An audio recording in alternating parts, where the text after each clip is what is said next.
കൗമാരം പിന്നിട്ട് യൗവനത്തിലേക്ക് കടന്ന മഴയുടെ അരക്കെട്ടിൽ കിഴക്കൻ കാറ്റ് ചുറ്റിപ്പിടിച്ചു. പെരുമഴയത്ത് ഒരു കുട കീഴിൽ കെട്ടിപ്പിടിച്ച് കാറ്റിൽ ഉലഞ്ഞ് കറുത്തമ്മയും പളനിയും ഒരു പൊട്ടുപോലെ അകലെ മഴപ്പുകയിൽ അലിഞ്ഞു. ഏവർക്കും സാഹിതിയുടെ ഒരു പുതിയ അധ്യായത്തിലേക്ക് ഹൃദയം നിറഞ്ഞ സ്വാഗതം.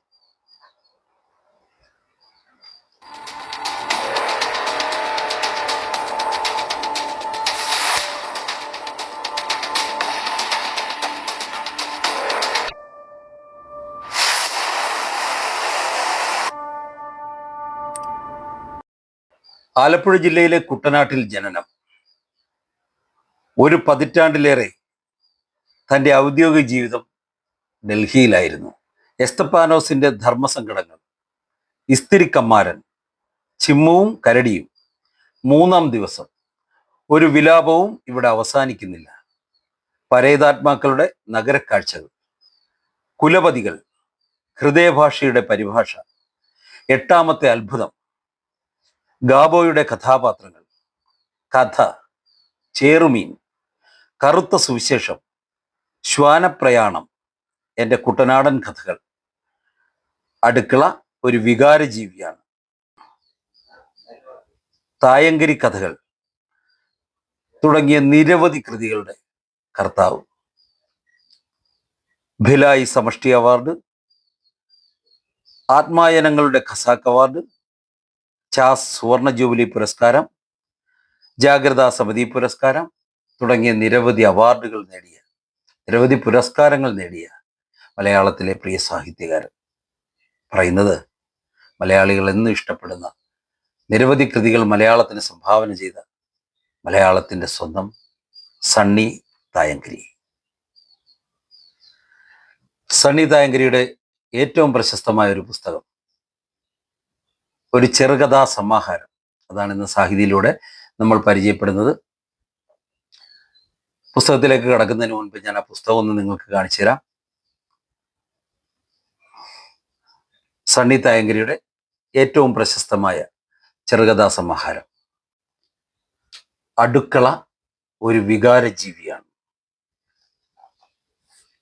ഇതാണ് ആ പുസ്തകം.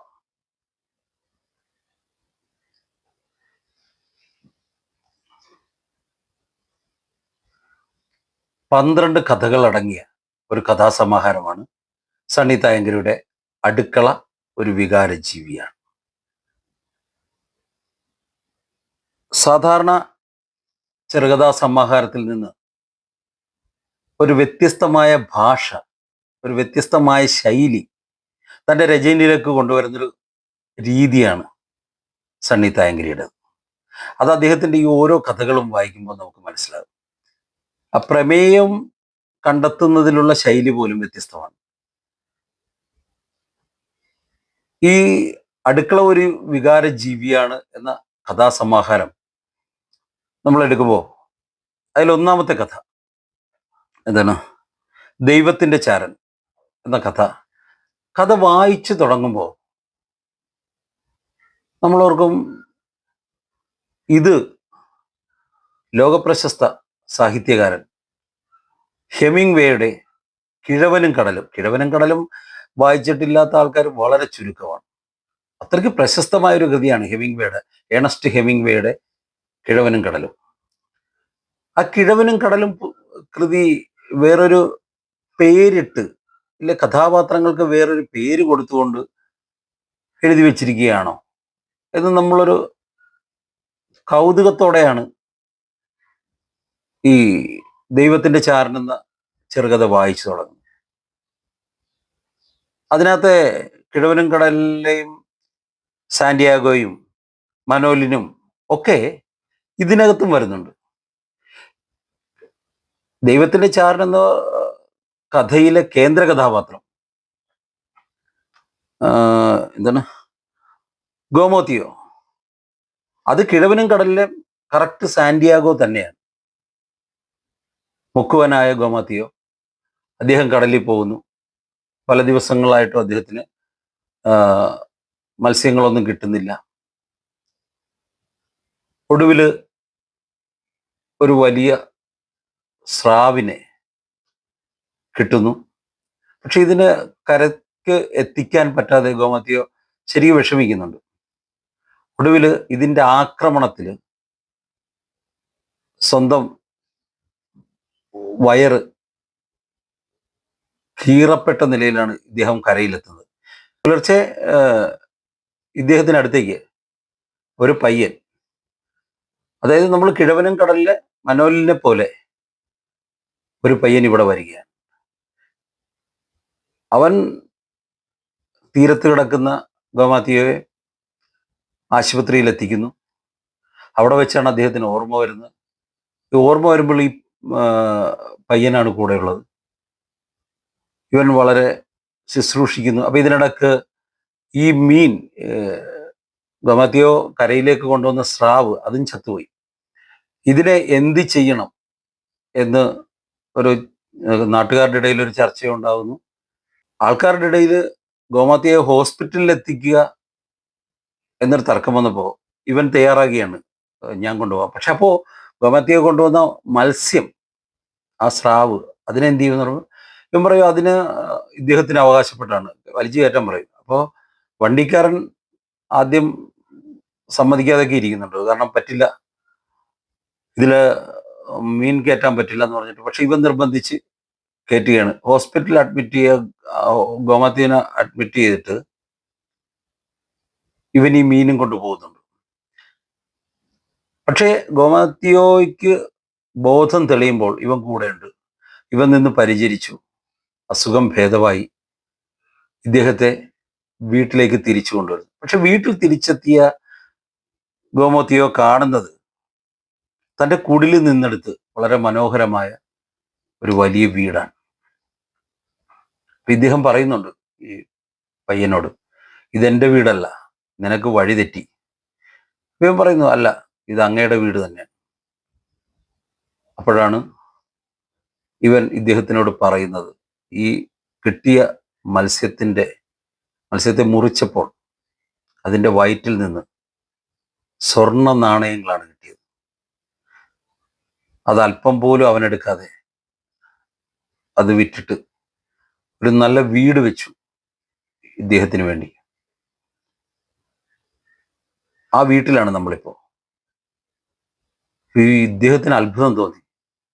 നീ ആര് എന്ന ചോദ്യത്തിന് ഇവൻ ചിരിച്ചുകൊണ്ട് പറയുന്നൊരു ഉത്തരം, ദൈവത്തിൻ്റെ ചാരൻ എന്ന് മാത്രമാണ്. അന്ന് ഉറങ്ങാൻ കിടന്ന ഗോമാതിയോ പുലർച്ചെ അന്വേഷിക്കുമ്പോൾ ഇവനെ കാണുന്നില്ല. പകരം മേശപ്പുറത്തിരിക്കുന്ന ലോകപ്രശസ്ത എഴുത്തുകാരനായ ഹെമിംഗ്വേയുടെ കിഴവനും കടലും എന്ന പുസ്തകമാണ്. അങ്ങനെയാണ് ആ കഥ തീരുന്നത്. ഞാൻ ഈ കഥ പൂർണ്ണമായും പറയാനുള്ളൊരു കാരണം, ഒരു അർത്ഥത്തിൽ ഈ കഥ പൂർണ്ണമായി പറഞ്ഞു കഴിഞ്ഞാൽ പിന്നെ പുസ്തകം വായിക്കേണ്ടി വരില്ലല്ലോ. പക്ഷെ ഈ കഥ പൂർണ്ണമായിട്ട് പറയാൻ കാരണം, ഇങ്ങനെ കൊണ്ടുവന്ന് നിർത്തുന്ന, അതായത് ലോകപ്രശസ്തമായ ഒരു കൃതി എടുത്തിട്ട് അതിനെ കണക്ട് ചെയ്തുകൊണ്ട് മറ്റൊരു കഥ കൊണ്ടുവരിക, ഒടുവിൽ ആ കൃതിയെ തന്നെ ഇതിലേക്ക് ആഡ് ചെയ്യുക, വളരെ വ്യത്യസ്തമായ ഒരു ശൈലി. നമുക്ക് ആദ്യമൊക്കെ അത്ഭുതം തോന്നുമെങ്കിലും പിന്നീട് ആ കഥയിലേക്ക് ലയിച്ചു കഴിയുമ്പോൾ നമുക്ക് അല്പം പോലും ബോറടിക്കാതെ നമുക്ക് വളരെ മനോഹരമായിട്ട് ഇഷ്ടപ്പെടുന്ന, നന്നായി ഇഷ്ടപ്പെടുന്ന ഒരു രചനാ ശൈലി, അത് സണ്ണി തായങ്കരിയുടെ ഒരു പ്രത്യേകതയാണ്. അതുപോലെ തന്നെ അടുത്ത കറുത്തമ്മയും പളനിയും ശങ്കരമംഗലത്ത് എന്ന കഥയിലേക്ക് വരുമ്പോൾ, ഇവിടെ കഥാനായികയുടെ അമ്മ കുട്ടനാട്ടുകാരിയും അച്ഛൻ തിരൂരുകാരനുമാണ്. സ്വന്തം ഭാര്യയിൽ നിന്നാണ് അദ്ദേഹം കുട്ടനാടിനെ കുറിച്ച് അറിയുന്നത്. അതുകൊണ്ട് തന്നെ കുട്ടനാട് കാണാനുള്ള ആകാംക്ഷയായി അങ്ങനെ ആലപ്പുഴയിലേക്ക് വരുന്നു, കുട്ടനാട്ടിലേക്ക് വരുന്നു. ഈ ആലപ്പുഴയിൽ വരുന്ന വഴിക്ക് പല പ്രശസ്തരുടെയും വീടുകളിലും ഒക്കെ കയറി ആണ് അമ്മ അച്ഛനെ, ഈ നായികയുടെ പേര് ഷെഫിൻ എന്നാണ്, ആ ഷെഫിൻ്റെ അച്ഛനും അമ്മയും കുട്ടനാട്ടിലെത്തുന്നത്. കുട്ടനാട്ടിലെത്തിയ ഇവർ ശങ്കരമംഗലത്ത്, അതായത് തകഴി എന്ന വിശ്വസാഹിത്യകാരൻ്റെ വീട്ടിലെത്തുന്നു.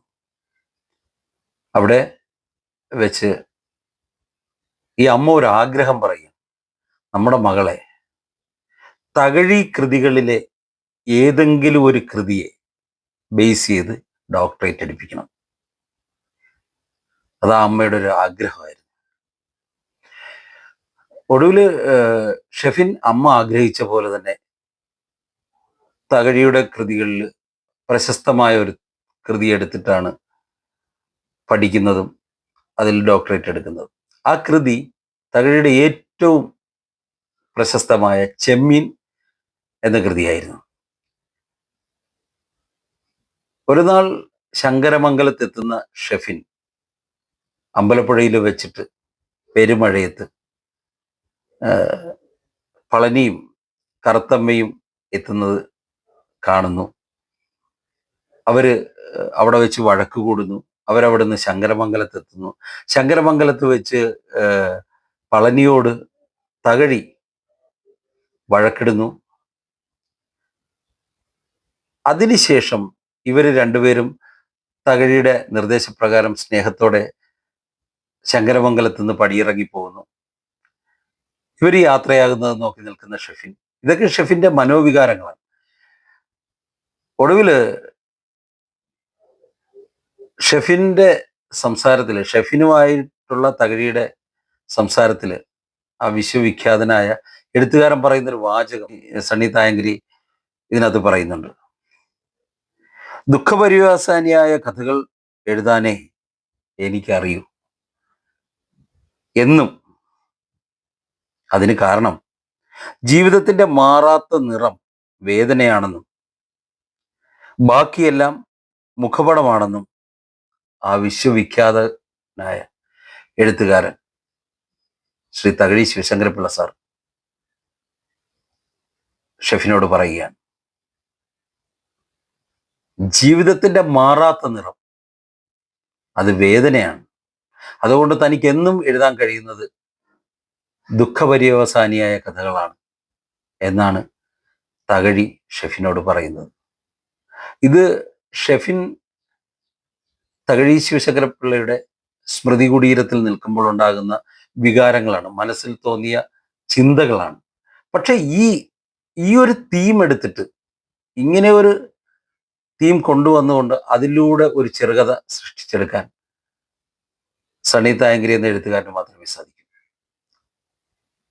അത് തന്നെയാണ് ഇതിലെ ഓരോ കൃതികളുടെയും പ്രത്യേകത.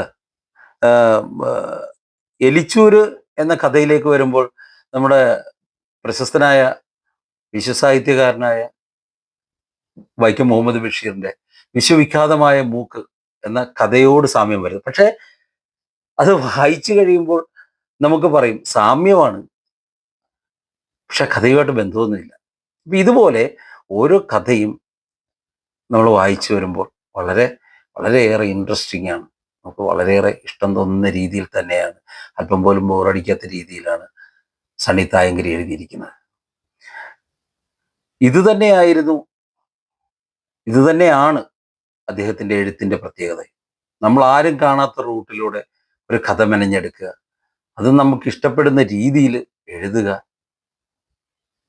എന്താ പറയുക, മലയാള ചെറുകഥാ വിഭാഗത്തിൽ മാറ്റി നിർത്താനാവാത്ത ഒരു കൃതി തന്നെയാണ് സണ്ണി തായങ്കരിയുടെ അടുക്കള ഒരു വികാര ജീവിയാണ്. ഇതിലെ 12 കഥകളും 12 ഒരു കഥയും ഒന്നിൽ നിന്ന് താഴെയില്ല. 12 കഥയും ഒന്നിനൊന്നിനൊന്നിന് വ്യത്യസ്തമായിട്ട് വരുന്ന കഥകൾ തന്നെയാണ്. കൊടിച്ചി എന്ന കഥ പറയുമ്പോൾ കേന്ദ്ര കഥാപാത്രം ഒരു നായയാണ്. പക്ഷേ ഉത്തരേന്ത്യയിലുള്ള മേലാളന്മാരുടെയും കീഴാളന്മാരുടെയും ജീവിതത്തിലുണ്ടാകുന്ന എന്താ പറയുക, അടിമത്വം, ആ മേലാളൻ കീഴാളന്റെ മുകളിൽ അടിച്ചേൽപ്പിക്കുന്ന അടിമത്തം, അത് പച്ചയായിട്ട് വിവരിക്കുന്നുണ്ട് സണ്ണി തായങ്കരി.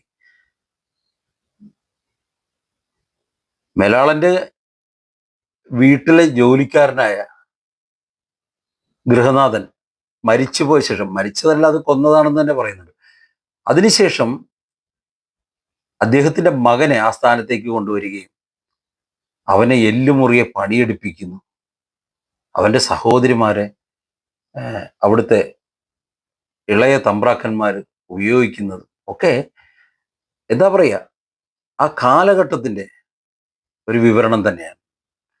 ഉത്തരേന്ത്യയിലുള്ള ആ ഇന്നും മാറാത്ത ജാതി വ്യവസ്ഥയുടെ ഒരു പച്ചയായ എഴുത്ത് തന്നെയാണ് കൊടിച്ചി എന്ന കഥ വായിക്കുമ്പോൾ. അടുക്കള ഒരു വികാര ജീവിയാണെന്ന കഥയിലേക്ക് വരുമ്പോൾ, സ്ത്രീധനം ഇന്നും നമ്മുടെ നാട്ടിൽ ഒരു പകർച്ചവ്യാധി പോലെ നിൽക്കുന്ന ഒരു വിപത്ത്, സ്ത്രീധനം എന്നൊരു വിപത്ത്, അതിലേക്ക് വിരൽ ചൂണ്ടുകയാണ്. സുമിത്ര എന്ന കഥാപാത്രത്തിലൂടെ വരുന്ന അടുക്കള ഒരു വികാര ജീവിയാണെന്ന കഥ, സുമിത്രയുടെ ഭർത്താവ് ആഗ്രഹിച്ച സ്ത്രീധനം കൊണ്ടുവരാതെ സാധിക്കാതെ വരുമ്പോൾ അവരെ ഇട്ട് ആ വീട്ടിലിട്ട് കഷ്ടപ്പെടുത്തുന്നതും, ഒടുവിൽ അടുക്കളയിലെ, അത് ഏറ്റവും രസകരമായ രീതി അതാണ്, അടുക്കളയിലെ ഉപകരണങ്ങൾ, അടുക്കളയിൽ നമ്മൾ ഉപയോഗിക്കുന്ന ഉപകരണങ്ങളെല്ലാം സുമിത്രയിൽ നിന്ന് വഴുതിമാറുകയാണ്. അവർ പ്രതികരിക്കുകയാണ് സുമിത്രയ്ക്ക് വേണ്ടിയിട്ട്. ഞങ്ങളില്ല, ഇന്ന് ഞങ്ങൾ പണി മുടക്കുകയാണ്, ഇന്ന് ഞങ്ങൾ പണി ചെയ്യുന്നില്ല നിനക്ക് വേണ്ടി. അങ്ങനെ ഓരോ കഥയും നമ്മൾ ചിന്തിക്കാത്ത, നമ്മൾ അത്ഭുതത്തോടെ വായിക്കുന്ന, വളരെ ഇൻട്രസ്റ്റിംഗ് ആയിട്ട് വായിക്കാൻ പറ്റുന്ന കഥകളാണ്. 12 കഥകൾ, ഒന്നിനൊന്നിന് മികച്ച 12 കഥകളാണ് സണ്ണി തായങ്കരിയുടെ അടുക്കള ഒരു വികാര ജീവിയാണ് എന്ന പുസ്തകത്തിൽ. ഈ പുസ്തകത്തിന്റെ അവസാന ഭാഗത്ത് പ്രശസ്ത കവി കാവാലം ബാലചന്ദ്രൻ സാർ എഴുതിയ ഒരു 12 കഥകളെയും കുറിച്ചുള്ള ഒരു റിവ്യൂ കൂടെ ഈ പുസ്തകത്തിൽ ചേർത്തിട്ടുണ്ട്. വളരെ മനോഹരമായിട്ട് തന്നെ ഓരോ കഥയും വളരെ തീവ്രമായിട്ട് അദ്ദേഹം വിലയിരുത്തിയിട്ടുണ്ട്. എന്താ പറയുക, മലയാള ചെറുകഥാ സമാഹാരത്തിൽ എന്നും ഒരു മുതൽക്കൂട്ട് തന്നെയാണ് സണ്ണി തായങ്കരിയുടെ അടുക്കള ഒരു വികാര ജീവിയാണ്. അടുക്കള ഒരു വികാര ജീവിയാണ് എന്ന പുസ്തകം സാഹിതിയിലൂടെ പരിചയപ്പെടുത്താൻ കഴിഞ്ഞത് ഭാഗ്യമായി തന്നെ കരുതുന്നു. ചെറുകഥ വായിക്കാൻ ആഗ്രഹിക്കുന്ന എൻ്റെ സഹോദരങ്ങൾ, എൻ്റെ കൂട്ടുകാർ മറക്കാതെ തിരഞ്ഞെടുക്കേണ്ട ഒരു പുസ്തകമാണ് സണ്ണി തായങ്കരിയുടെ അടുക്കള ഒരു വികാര ജീവിയാണ്. വായിക്കുക. ഒരിക്കലും ഒരു മുഷിപ്പ് അനുഭവപ്പെടുകയോ സമയം പാഴായെന്ന് തോന്നുകയോ ഒന്നും ഉണ്ടാവില്ല. അത്രയ്ക്കും വളരെ മനോഹരമായിട്ട്, ഞാൻ പറഞ്ഞില്ലേ, വ്യത്യസ്തമായ ഒരു രചനാശൈലി ഉപയോഗിക്കുന്ന ഒരു എഴുത്തുകാരൻ. അത് തന്നെയാണ് സണ്ണി തായങ്കരിയുടെ പ്രത്യേകത. എല്ലാവരും മറക്കാതെ വായിക്കുക. പുസ്തകം തിരഞ്ഞെടുക്കുമ്പോൾ മറക്കാതെ തിരഞ്ഞെടുക്കുക സണ്ണി തായങ്കരിയുടെ അടുക്കള ഒരു വികാര ജീവിയാണ്. ഇനിയും ഒരു നല്ല പുസ്തകവുമായി നമുക്ക് വീണ്ടും കാണാം. അതുവരെ നന്ദി, നമസ്കാരം.